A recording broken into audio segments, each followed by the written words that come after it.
នេះគឺជាម៉ូដទាំង4ដែលអាចផ្លាស់ប្ដូរ Minecraft Bedrock Edition ឲ្យក្លាយទៅជា Minecraft Java Edition អញ្ចឹងបើសិនជាអ្នកនរគ្នាចង់ដឹងថាម៉ូដទាំង4ហ្នឹងគឺមានន័យខ្លះអញ្ចឹងយើងចូលទៅកាន់វីដេអូវិញទាំងអស់គ្នាតែមុននឹងចូលទៅដល់វីដេអូអ្នកទាំងអស់គ្នាកុំភ្លេចជួយចុច like និង subscribe សញ្ញាកណ្ដឹងនេះផងអូខេអញ្ចឹងបើអ្នកគ្នាចុចហើយយើងចូលទៅកាន់វីដេអូវិញទាំងអស់គ្នា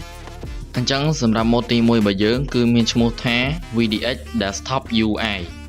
ដែលម៉ូដមួយនេះដែរគឺវានឹងធ្វើការផ្លាស់ប្ដូរនៅ main screen របស់ Minecraft Bedrock Edition ឲ្យដូចទៅនឹង Minecraft Java Edition ហើយសូម្បីតែកន្លែង option កន្លែង setting អីផ្សេងក៏វាដូចទៅនឹង Java Edition ដែរអ្នកទាំងអស់គ្នា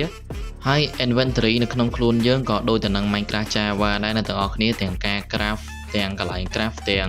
recipe ក្នុងការ craft អីផ្សេងគឺថាដូចទៅនឹង Java ទាំងអស់តែម្ដងហើយសម្រាប់ម៉ូដទី2របស់យើងគឺមានឈ្មោះថា Java Animation ដែលម៉ូដនេះដែរគឺវានឹងធ្វើការផ្លាស់ប្ដូរនៅ animation របស់ Minecraft Bedrock Edition ឲ្យដូចទៅនឹង Java Edition ទាំងការដើរទាំងការរត់ទាំងការកាន់ pickaxe ការកាប់ដាវអីផ្សេងគឺវាដូចទៅនឹង Minecraft Java តែម្ដងហើយសម្រាប់ម៉ូដទី3របស់យើងគឺមានឈ្មោះថា Java Combat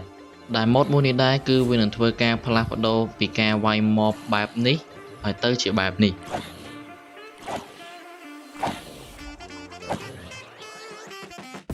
ហើយម៉ូដទី4ដែលជាម៉ូដចុងក្រោយគេគឺមានឈ្មោះថា Java Saturation